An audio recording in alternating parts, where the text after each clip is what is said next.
বিসমিল্লাহির আসসালামু আলাইকুম।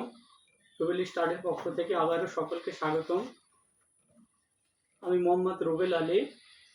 আমি একজন শারীরিক প্রতিবন্ধী শিক্ষক, দাসুরিয়া মুকাররম মেমোরিয়াল উচ্চ বিদ্যালয়। আমি ছোট ছোট রুলস তৈরি করছি এবং স্টুডেন্টদের মাঝে সেটা পৌঁছানোর জন্য, যাতে স্টুডেন্টরা ইজিলি গ্রামাটিক্যালগুলো ক্যাপচার করতে পারে। এই বিষয় নিয়ে আজকে আমি নতুন আরেকটা টপিক নিয়ে আসছি। পাস্ট পারফেক্ট টেন্সের নতুন একটি টপিক। যে কথোপকথনের ক্ষেত্রে এমন ধরনের কথা আমরা প্রয়োগ করে থাকি যে দুটা শব্দ ব্যবহার করি, যে করিতে না করিতে, যেতে না যেতে, পৌঁছাতে না পৌঁছাতে ইত্যাদি ধরনের কথা প্রয়োগ করে থাকি। সেই ক্ষেত্রে এটাকে আমরা কিভাবে ইংলিশে রূপান্তরিত করব এবং কোন টেন্সে রূপান্তরিত করব এই বিষয় নিয়ে আলোচনা করব আমি।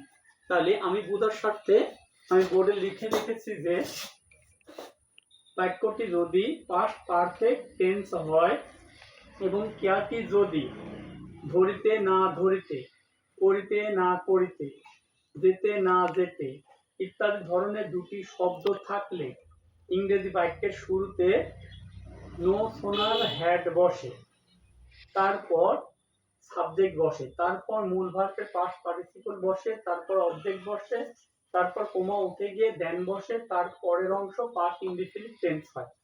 তাহলে আমি বোঝার স্বার্থে একটা উদাহরণ বোর্ডে লিখে রেখেছি যে আমি ধরিতে না ধরিতে পাখিটি উড়ে গেল। তাহলে এই বাক্যটাকে আমরা ইংলিশে রূপান্তরিত করব কিভাবে? ইংরেজি বাক্যের শুরুতে আমরা নো সোনার হ্যাড লিখব, নো সোনার হ্যাড, তারপর সাবজেক্ট কি আছে আমি, তাহলে আই, তার মূল ভার্বের পাস্ট পার্টিসিপল, মূল ভার্ব এখানে ধরার ক্যাচের পাস্ট পার্টিসিপল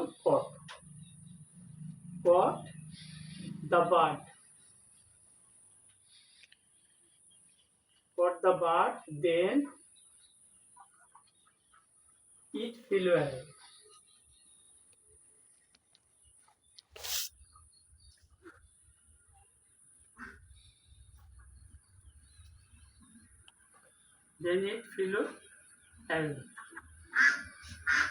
তাহলে এইভাবে আমরা ইংলিশে রূপান্তরিত করতে পারি।